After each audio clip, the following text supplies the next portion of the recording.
Nicolas Batigny est rentré chez lui à Boustanigo il y a seulement 13 jours. Le jeune militant nationaliste vient d'être libéré après avoir purgé une peine de 6 ans de prison. S'il a désormais décidé de se consacrer à des activités agricoles, il fait partie des anciens prisonniers qui appellent à participer à la manifestation organisée à Bastia. Je suis de ceux qui pensent que le combat pour la reconnaissance du peuple corse et de ses droits historiques ne s'arrête ni en entrant en prison ni en sortant. C'est un combat de tous les jours.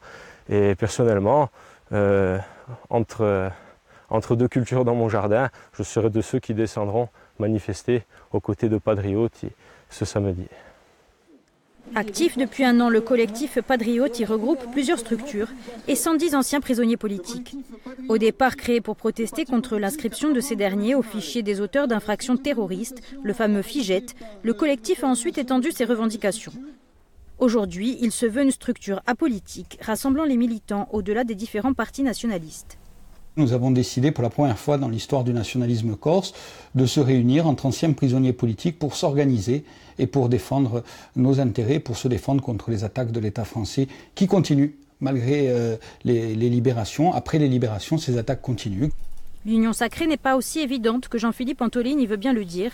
Dans une lettre ouverte aux nationalistes, l'ancien prisonnier Yves Lovigogne a notamment reproché à Padriotti des manipulations politiques.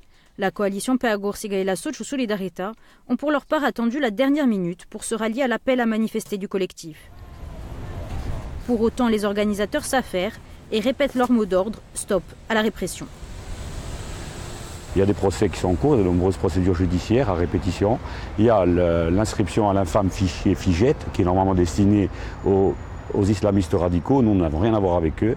Et ensuite, il y a les amendes aussi. Il y a des amendes exorbitantes de centaines de milliers d'euros qu'on demande à la sortie de prison aux anciens prisonniers de payer. Ça, c'est inacceptable. On se défend collectivement et aujourd'hui, on manifeste pour ça.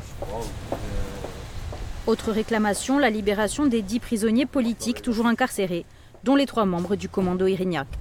On ne sera pas sauvé, non.